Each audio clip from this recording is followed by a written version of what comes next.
afternoon, viewers. Health is wealth. Wellness is the backbone of all riches. When we are well, our dreams begin to have hopes and our visions are achieved. The hopes and the aspiration of many have been caused by sudden death and sudden disaster. This leads me to our topic today, and that has dealt with a lot of cardiovascular health and notable cause of sudden death in our country. Again, I say excellent afternoon, and you are on to another interesting episode of Real Talk with Kike's show. Yes, I have to emphasize on the show because Marshall said we have to emphasize on it. All right, my name remains Kike Lomatonda, and of course, I'm with my exciting, opinionated co-host. Guys, only if you know what I go through behind the camera. As you see, Marshall always coming after me. Kike, you're too intelligent, act dumb, you don't have to do this, you know, the men will be this, you know. Guys, calm down. Guys, welcome to the RTWK show. If you've not gotten a copy of the Unbroken book, you are losing out. Unbroken is still trending. Kike Atonda or Kike Lomatonda is the author of Unbroken. Go and get a copy, okay? And you can also go to her Instagram page, DM her, and you just might get this good, warm, loving person send you a free copy. It's called Unbroken. Look it up. My name is Marshall Anthony Onoye, and I'm not broken. And beside me is the delectable, very sweet, very beautiful, ebony black. I know, I call her brown sugar. Yeah. You know, when you're in between two of your favorite people and you love both of them so differently and awesomely. We love you too. Welcome to the show. Trust me, we always bring you the best of everything. I tell you that if you're looking for intelligent conversation and intelligent topics, this is the place to be, because sometimes we don't do it like the tabloids. We do it like professionals. Welcome to the show. Right, we do it like professionals. Today is the 9th of November. Do you know some of the things that has happened in our history today? Let's find out on our segment, on this day in history segment. Stay with me, we'll be right back.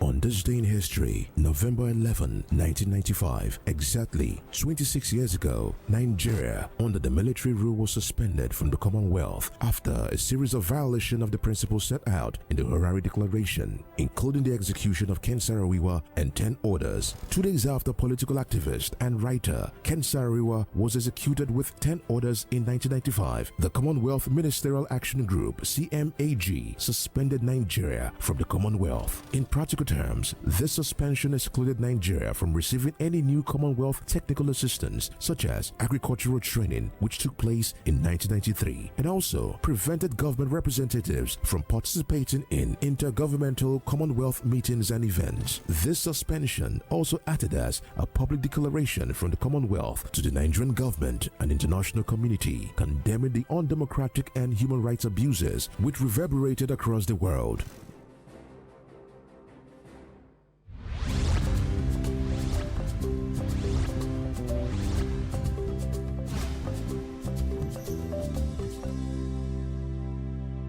Many thanks for staying with us. I think on this day in history segment today, exactly 26 years ago, you know, what the Commonwealth, Marshall, let me come to you. What's your take on it? Well, for me, it's the impact that somebody like Ken Saro-Wiwa would have on a nation, and it would yield some international impact or international dividends. It brings to mind the question as to whether the international community is still listening to what is being said by some experts when it comes to the pen. People, those are handlers of the pen right now, are they listening to the activists? Back then, the voices of the activists were very loud that the international community would hear and intervene in some matters. Nigeria has had one matter too many and had activists lend their voices to these matters. And we've not seen international community come in to say, look, your people are crying foul for too long and too much, and we need to intervene and look into this matter. It just brings to mind the power of the activists back then. Yes, our topic for the edition today is cardiovascular health. What is cardiovascular health? Yeah. Before our learned guest, our expert, comes into the studio to educate us, I think it's important for me to quickly, share with you guys, that cardiovascular health is a branch of medicine relating to the circulatory system, which comprises the heart and the blood vessels. It also covers the understanding of how nutrients and oxygen flow to the tissues of the body with the removal of carbon dioxide and other waste from them. There you go, guys, and I think that's a little intro that I had to share with you, because I also struggled with that information. But on the show today, our learned experts will be talking us through all the importance and also what forms the major death killer in Nigeria, ways of prevention and the management of cardiovascular ailments and all of that. All right, many thanks for being in the studio with us today, Dr. Moni Adanijo. Did I pronounce that properly? Adanijo. Adanijo. It's a pleasure to have you on the show today. Pardon me. You know, it's good to see you, and you look beautiful. But before, you know, I allow you to start giving us tips on how to look young, radiant, and the likes, I think it's important for us to just go dive straight into the topic of today, because you know, I struggled a little bit when I was doing research. Even my co-hosts were asking me, Kike, this is not your topic, why are we here? I said, you know what, we all need to learn.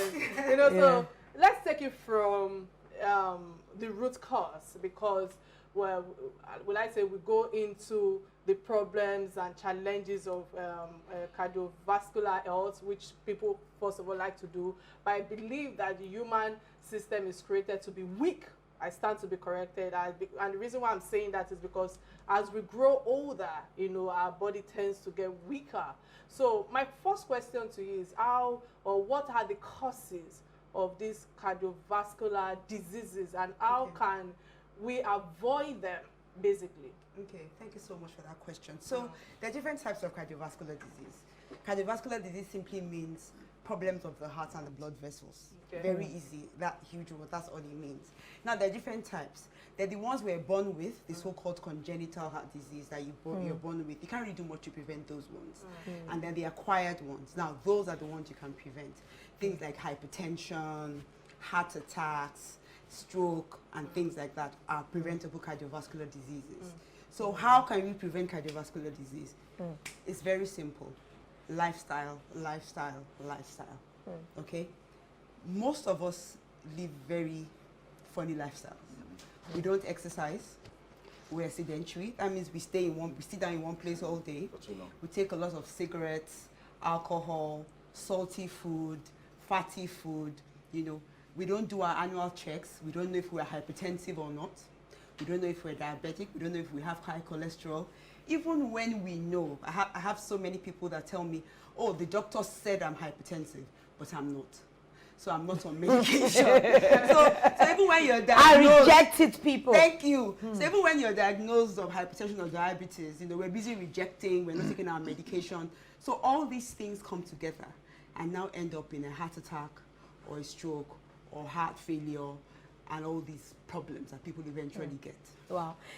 You know, I want to believe that it seems wellness is becoming something that is becoming an all-comers affair, I can say.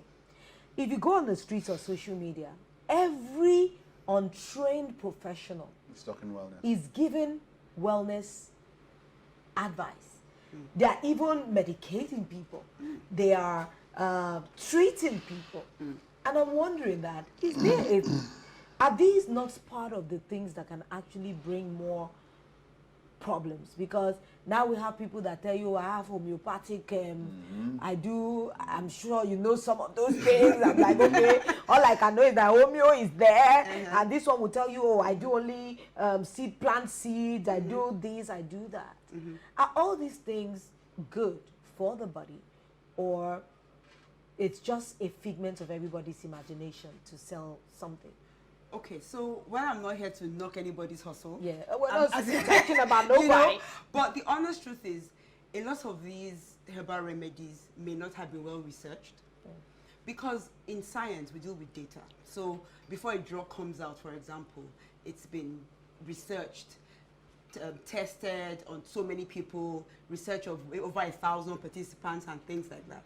For a lot of these herbal cures, you know, so someone just says, oh, the people that live in XYZ island have lived for 100 years, and this is what they eat.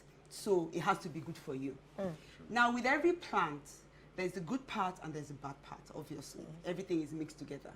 Now, you need to understand what the side effects of whatever it is you're swallowing is. And then all our bodies are different. Like now, I react differently to something. You react differently. So the fact that some herbal preparation worked for you doesn't need to work for you or me or Kike or vice versa. You understand? So we really need to be careful. We can't just consume these things without, first of all, knowing our background health issues. Okay, so we can't just say, oh, somebody's selling something, then you go and consume en masse. So we need to proceed with caution.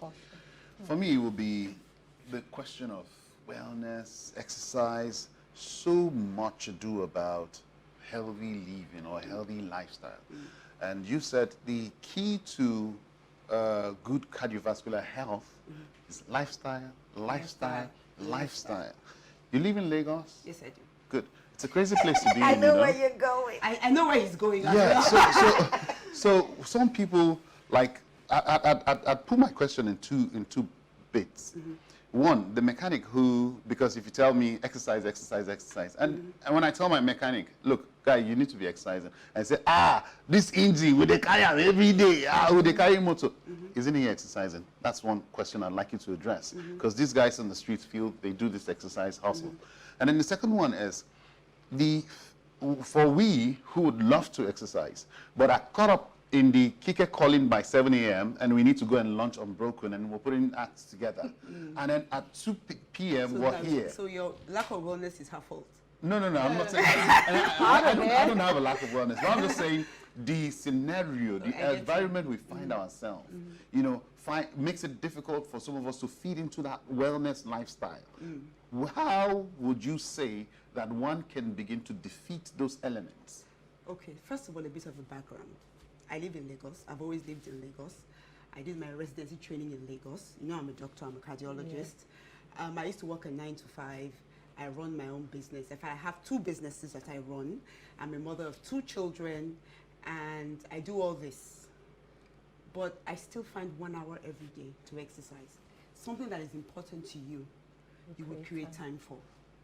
And exercise doesn't have to be going to the gym. People just think exercise, I have to go to the gym. Just walking.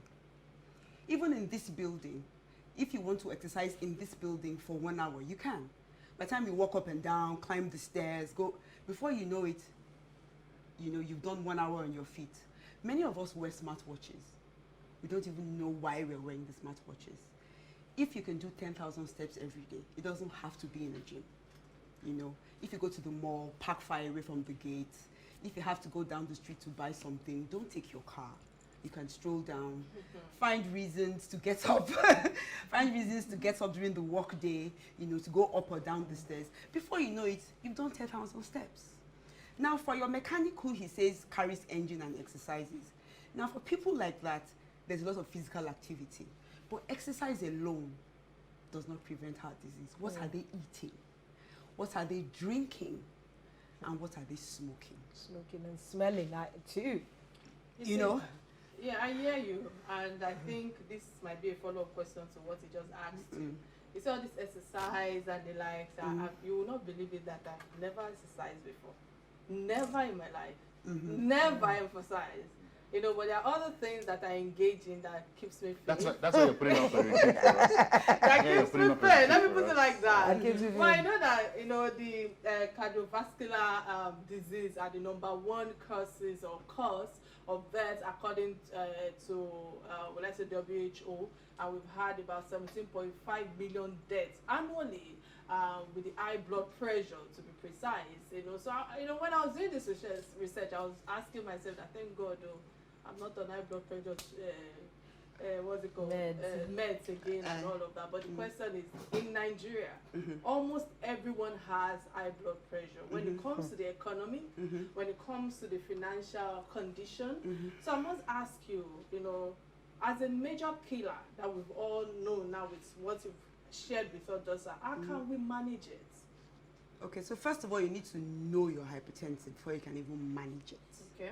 Now, hypertension has no symptoms. So it's not like you have a headache or there's a lump somewhere. No, I don't think or she's you talking start about to bleed. managing the hypertension itself, but managing the factors. She's Yeah. talking about the economy. Managing the stress factors. Yeah. Wait. Exactly. Now, you on your own cannot change the economy, obviously. You can't change the fact that there's traffic. You can't change the fact that there's no light, there's no water, there's no money.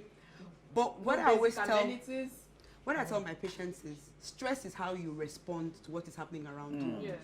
So you can choose to bellyache and be annoyed and think from morning to night, or you can choose to find a way out. Now, finding a way out, I don't want to go into that because it could mean this way or that way or jackpine or whatever. But the honest truth is that stress is how you respond to your environment. You can decide that, okay, there's no light, I can either beat myself over it, there's no light, I'm thinking, I'm frustrated, or I find a solution to my problems. So it's how we react that causes the stress, not what is happening around us.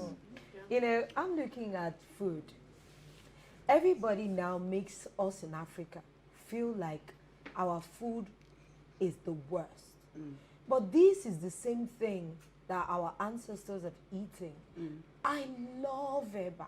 Me too. Yes, so Me too. I cannot eat, don't maybe know that. because I've learned a lot, I've understood calorie counting. I might not eat beyond half a fist, but I want Eba. But every food now, every doctor, all nutritionists, they make you feel as if food has some unique demons. Oh, don't eat this oil, it gives you Kike oil. I've never seen an African mother cook with avocado oil. or almond oil. Everybody is drinking almond milk. I've been drinking milk. That milk is when you get into this sophisticated places. You're like, oh, you drink milk, you drink this. What is wrong? Is it that our food, how it's grown, is changed, or the food itself is what is making us sick? Honestly, there's nothing wrong with our traditional African food. There's nothing wrong with normal eba, normal yam that is grown from the ground normally. There's nothing wrong with all these things. The problem is how we consume it. Say, for example, you just said now that when you want to eat eba, you just take a fistful. When some people want to eat eba, they eat eba as big as this fishbowl. So that is the problem. Johnny does that. So that is the problem, you understand? Now, most of these Western foods are highly processed. Yeah. There's a lot of salt, there's a lot of fat. So those are the ones that have problem. Now, I used to be very big. I used to weigh 120 kilograms. And I decided to change my life because obviously I was a fat cardiologist, which didn't quite make sense. So How much you weigh now? last time I checked, 85. That was a while ago. So you look bigger than me. How can you weigh 85? Bone mass. That's true. That's true. Well, that's Oh, one. And I I'm so knowledgeable. And apart from my and apart from that, muscle mass, muscle also weighs Muscle. more than. So, Okay. you know, you can't really use the eyes to judge. Anyway, Yeah. so, and I did all this without eating all these funky things, avocado, with cabbage, eba, all these things people are making I now. eat that. Okay, sorry. But I'm an Ijebu woman, you know, I was raised on eba and amala and rice and things like that. So it's the portions that matter, not the actual, you know. not Okay, the I'm going to actual ask a food. question that I don't know if it's going to break the table or shake it, but I hope, some information comes on the table. Sex, I that's... get asked that question all Yeah. the time. Oh, really? Okay, so sexual activity, how does that impact or affect or impede Negatively or positively. Okay, so on the heart? sexual activity for the emotional and the mental part, because stress is the cause of heart disease, right? So sexual activity, the emotional connection, fantastic. Now, what counts No, as... say that again. I wanted. There's some things you loud on this I just table wanted- to make it I more. just wanted. It has some very good. Does he have good impact on the body? No, please say that again. I was still talking to you. Continue, doctor. We just wanted so you to I said emphasize. sexual activity for the emotional part, the connection and all that is fantastic. Fantastic. Reduces stress. Fantastic. Okay. However, as a form of physical exercise, it's probably not enough. Now, the kind of exercise that is good for your heart is exercise that you can engage in for a minimum of 30 minutes. No, I'm not putting it in comparison with exercise. I'm just saying directly, sexual activities. How does it impact the heart? It reduces stress, of course. Fantastic. All right. I know where it's heading to, but moving away from sex. Are you stressed? Are you stressed by my question? WHO, Are you stressed by my question? Is my question stressing you? Don't be stressed. I love the fact that somebody can be caught in their own game. Okay. WHO, unit camp, another prominent global organization, work hard in terms of projects, in terms of funding to reduce these diseases. And as far as I'm concerned, I also feel that also improve health standards. So I must ask you, how can you assess their impacts, and what areas do you think should be their focus going forward, so that at least, hopefully, they are listening to us and we all can grow together? So a lot of work needs to be done in the area of prevention. Okay. Just like you said, about 18 million people die worldwide from cardiovascular disease, and 80% of these... 17.5 to be precise. 18 million. Because, you know, sometimes these figures are... But to make it easy, 18 million. And, you know, 80% of these deaths can be prevented. So the emphasis needs to be more on prevention. So how do we prevent? We need to have more education. We need to provide more access to healthcare. We need to provide a lot more medication to treat hypertension so it doesn't become, you know, complicated and things like that. Now, like you said, a lot of interventions are being done, you know, to talk about prevention, to talk about reducing salt in food. I know that there's currently something going on in Abuja about reading labels of food in supermarkets and trying to get manufacturers to reduce salt content in foods and things like that. So it's a gradual thing. It will take time because we're used to doing things a certain way, you know. And many times when it comes to education, you need a lot of reinforcement before people change their mindsets and change the way they do things. Cardiovascular health, and I want to hope that a lot of people will learn from this, also improve your health in Nigeria. Of course, we have with us Dr. Moni Adenijo. Adanijo. Thank you, Dr. Moni, for staying with us, and apologies for, you know, murdering you. I apologize. But don't forget that you can be part of this conversation by calling our studio number 00988774000 showing on your screen right now. And remember that we're streaming live on SelfMedication platform and of course on Real Talk with Kike platform as well. You know, a lot of you guys watching us don't know what is going on behind the cameras, and I don't really wish that you people can have a view to that. But there are numerous, or should I say, there are numerous cardiovascular diseases that we cannot exhaust on the show today with all that has been happening behind the cameras, with Masha coming after me, you know, but that's okay. You know, however, it will benefit Nigerians, those who are watching us right now, to know the signs and the symptoms of these dangers, you know, this dangerous disease.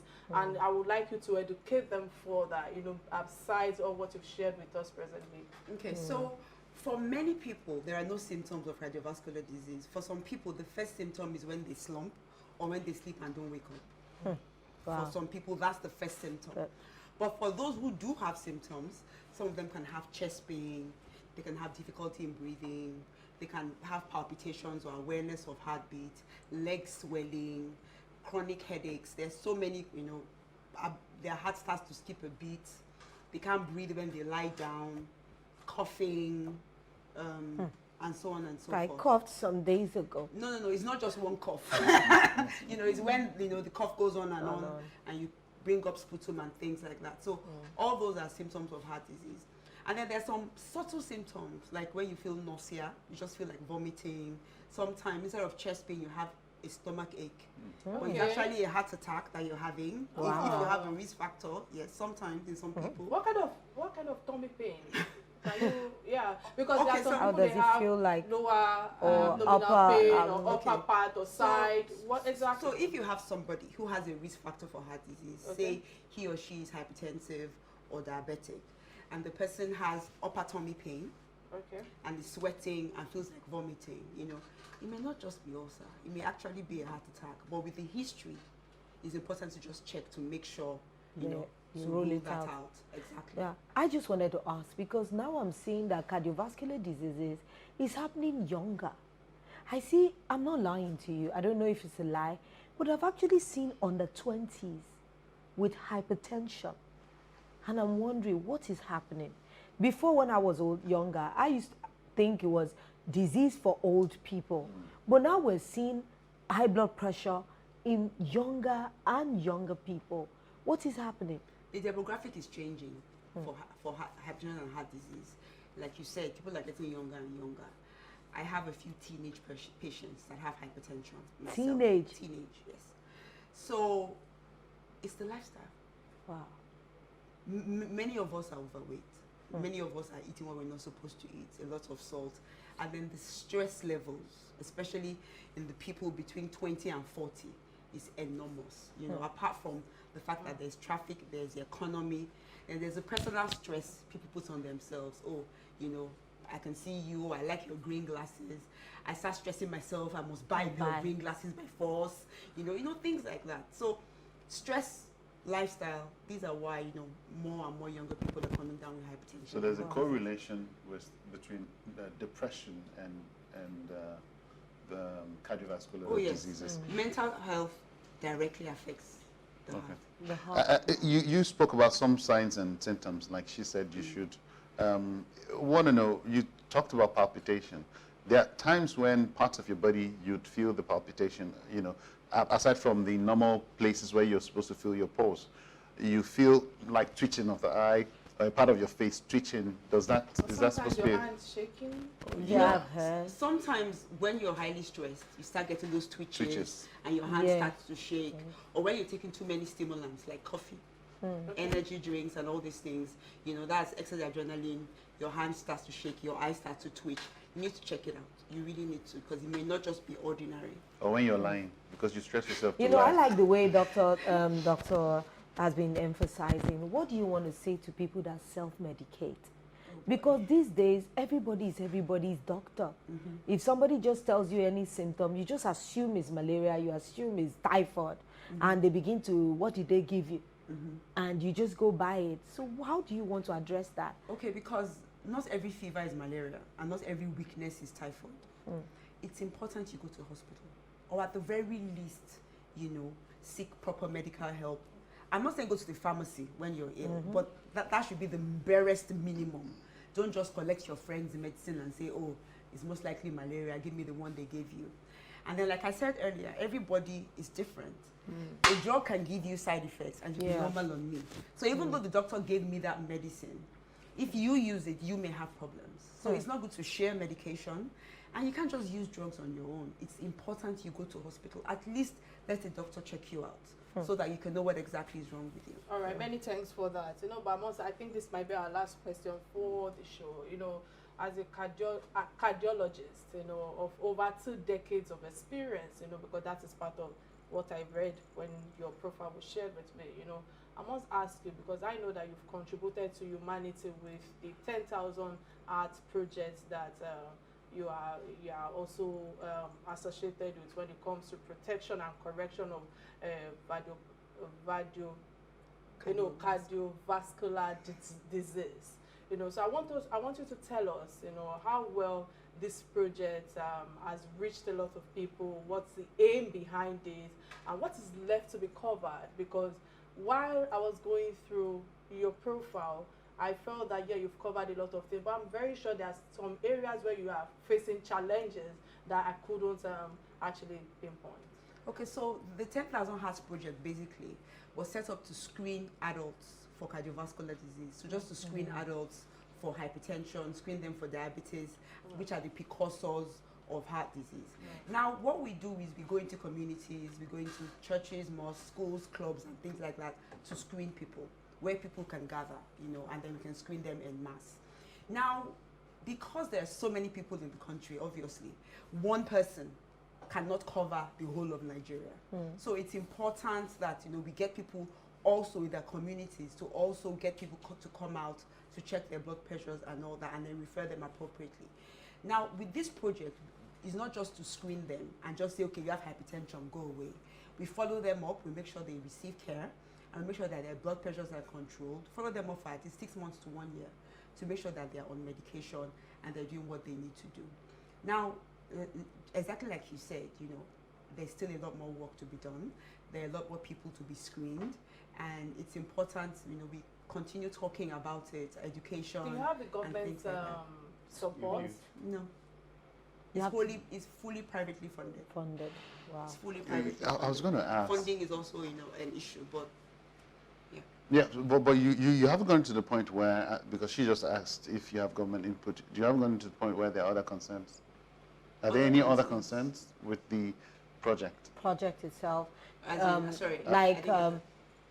When it comes to reaching out to, you know, people that, especially doctors, are there other people that can be a part of it? Oh, yeah, sure. Oh, so we do a lot of collaborations. We do collaborations with other companies, the other tech companies as well.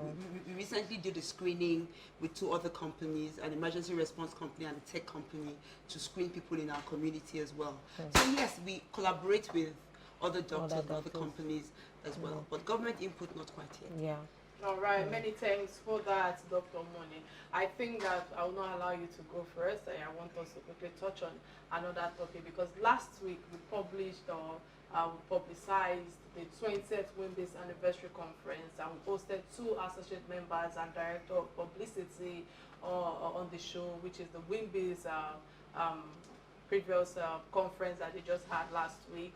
And I believe that it was well planned. The event had a successful outing. I was there as well, and the turnout was amazing.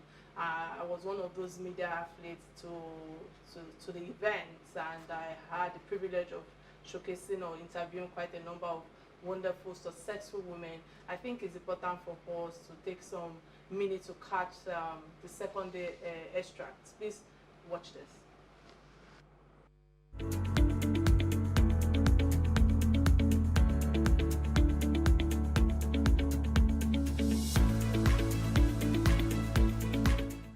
WIMBIS has made tremendous impact over hundreds of thousands of women across the continent and globally.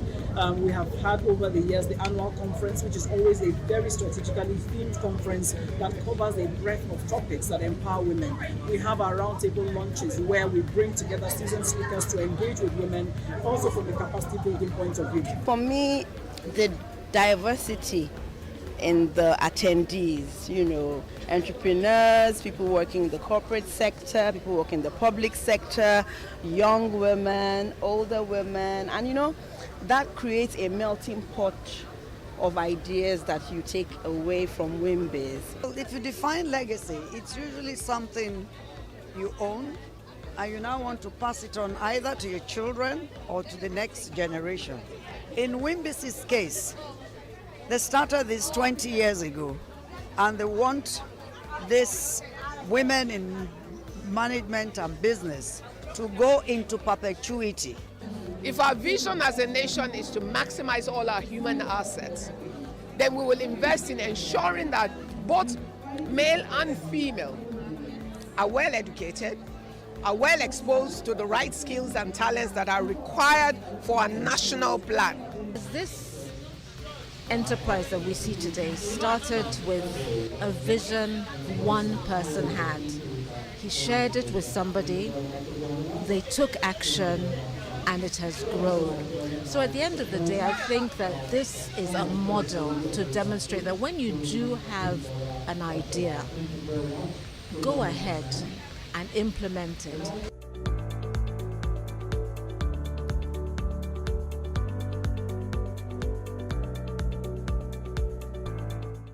The extract from WIMBIS second day conference, Women in Business, what do you call it? Yeah. Business empowerment and everything. Yeah. Business, You know, I'm not truly a supporter of women supporting women, but when you go there, you know, you will be wowed by what is seen and how supportive they are to each other. And they've constantly told me, Kike, stop saying that. I'm trying. And the thing is, a group of professional people. Yeah, a group of professional that just people happen to be women. Yeah. We have men too amongst them, and really. Anyway, moving on. Before I let you go, let's discuss some of the trending stories that caught our attention. And the first trending story that caught our attention is that of the Anambra polls, the inconclusive declaration of the outcome of the state gubernatorial election. Masha, let me come to you first. What's your take thus far with all the drama going on? Let's assume that they are listening or they are watching to us presently. What would you have to say to this? First off, I'd like to commend the Anambrarians, as we would want to call them. I want to say well done, congratulations, you guys killed it, you guys nailed it. Yeah, but low turnout, yes, was experienced. It was expected because of the apprehension, security apprehension in that state. But I like the fact that there weren't any cases of violence.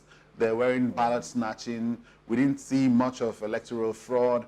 So I commend the Anambra people. But on the part of the election officials, having to, first of all, extend the election dates and then come out with this haphazard announcement, it is not something to write home about. We have seen those agitating for a secession in that section of the country calm down with their agitations. We wouldn't want anything to trigger any form of agitation again from that side, owing to what is currently happening. Let's have the results, and let's know who the governor of Anambra State would be, the next governor. Yes, that's for me. For me, it was the fear that preceded everything that I really think that we need to do something about. Because if we're going to keep having elections that people are so afraid that it might turn out into a bloodbath or a lot of insecurity scares, even though none of that didn't happen, but that is part of the reason why we even have a low turnout. Elections, we want it to represent everybody. We want everybody not to be disenfranchised, even if it is fear-based. We want everybody to be comfortable enough to be able to go out and vote for whoever they wanted. Even with the low turnout, we're having this kind of inconclusive result. And you're wondering what would have happened if everybody had been out. If we're having this low turnout and it's turning out this way.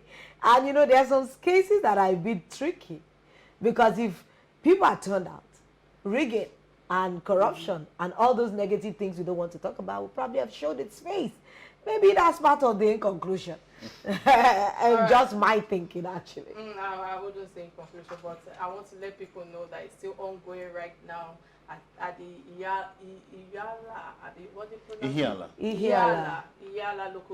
local government right now. Well, I just want to believe that it's a glaring situation that Professor Soludo is emerging winner of the election. INEC hasn't announced yet.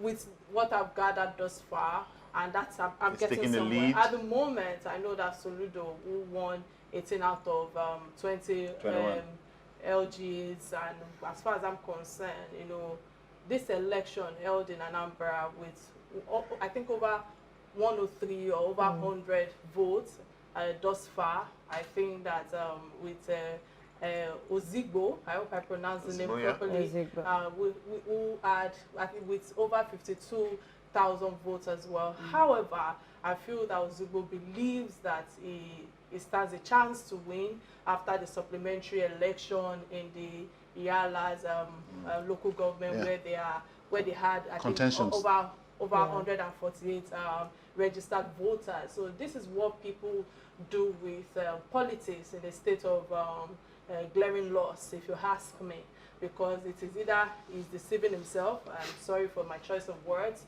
or maybe his supporters, or he doesn't even understand the simple mathematics, behind the counting of votes. We need to understand that the moment we begin, to play politics with the mandates and the affairs of the Nigerian politics or the Nigerian people, we are inviting problems. And what do I mean by that? Problems in terms of lack of trust, in terms of leadership, in terms of opportunities of opposition, of imposed leaders, and so on.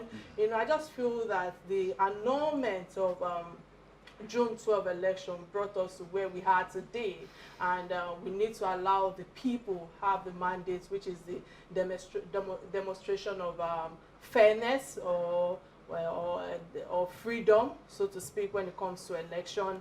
I look forward to seeing the miracle that Ozigbo believes that he has won, or he could win, or he could perform magic in this last local government areas. Again, I do not align with any political parties. I'm just giving my submission based on what I have read thus far, and I'm hoping that we all can keep our fingers crossed, but we should remember that we should not toil with the minds or with the people, because that is the reason why we are still facing part of the challenges we're going through presently. All right, all that been said. The second trendy story that caught our attention is that of the court sentence regarding the ex-chairman of the pension reform tax team. Maina. I think that is Abdulrasheed Maina, who have been sent to 8 years in jail for 2 billion pension fraud. Let me start with you. Let me come to you first. What's your take on this when you saw it? Honestly, apart from the fraud, he was a fugitive. He jumped bail. And they finally got him. I think 8 years is not a lot. It's like a slap on the wrist. Okay. For that amount of money and all the issues surrounding it. So, well, it is what it is. Yes, I agree with her. I align with her. But you know, in Nigeria, when it comes to things like this, I always learn to take it with a pinch of salt. There's always something that has happened or is about to happen or is happening at the background with the Nigerian government. But yes, 8 years for Abdulrasheed Maina might just be like like she said, slap on the wrist. What I always say is that everybody should know that when it comes to the court and judgment and adjudication, a judge usually has from a limit to a maximum. So usually they can go from the limit to the maximum. So what we need to know is that what's the prescription of the law when it comes to these kinds of offenses. Sometimes we're very quick to be emotional, maybe because of the profile of the person and other things that surrounds the matter. Because the judge probably, even in their leniency, probably cannot go beyond or out of the dictates of the law in maybe putting out a sentence. All right, many thanks, Lolo, for your submission. I think, reading this story, for me, I just felt that the depth of corruption in our system is just so weakening. It's so disturbing. He used fake names to open accounts, and I'm wondering, these are people that we put in the corridor of power. If they can do this, pension fund. You do understand? And I think I want to use this opportunity to say that TFCC have done a good job. Don't come after me, Masha. Don't say because I know people that it has nothing to do with that. When they are doing a good job, let's accord them that they've done a good job. But for me, the sentencing is light. EFCC is not established as a correctional agency, so to speak, but as an agency for exposing economic and financial malpractices for justice to take its course. So sometimes I just feel that, there's still billions and the court will pronounce insignificant sum of penalty. And I'm wondering, that is the reason why these people think that tomorrow they can do certain things and get away with it. I remember a particular corporate, I don't want to mention the person's name, who stole billions, and the court asked him to go and pay probably about 750,000 naira. And I was wondering, this is just unacceptable. It's not even about the correctional practice. I just felt that, if our justice system is to be correctional, so to speak, they have to compel these guilty government officials too, who steal a lot of money. They've stolen a lot of money back and forth, and you still see these people still come out to say they want to run for an election, because that is exactly what I've seen thus far in our country. And I think that another side of it that I want to come from is the fact that the two banks were also condemned for the role that they played, which is a good one for me, because most times, we point fingers at the victims. What about those people who helped them to get away? Aided and abetted. Exactly. So instead of all this, pointing fingers, let's look for how to bring the collective fraudsters together. And I know that Abdulrasheed might come out tomorrow to come and say he wants to come and appeal, which is part of the constitutional right. I know that he has the fundamental human right to do that, because people like him will not want to just will not let this slide. They want to go to the higher court for another judgment, and the like. That is what we've seen all the powerful men, so to speak, or powerful people do.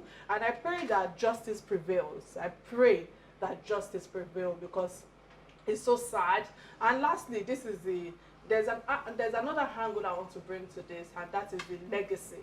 I'm wondering, what a shame, what a bad image that he has left for his generation, his children, and quite a number of people who have looked up to him to say that, okay, I want to become like him. Guys, I come in peace, but I just feel that we all should be conscious of our character. There's what they call Power of Character that was written by Dr. Miles Moron. I think that book, a lot of people should go and read it, maybe especially our leaders, maybe that will make them be conscious of their character and the kind of legacy they want to leave behind, because if not for anything, for the sake of your children, I come in peace. On that note, I think this is where we draw the curtains of the show. So we'll come your way next week. My name remains Kike Lomatonda. You are? I'm Watson Adewale David. And I am Marshall Anthony Onoya. And you are? Dr. Monisola Danijo. All right, and this is what we say. Bye now.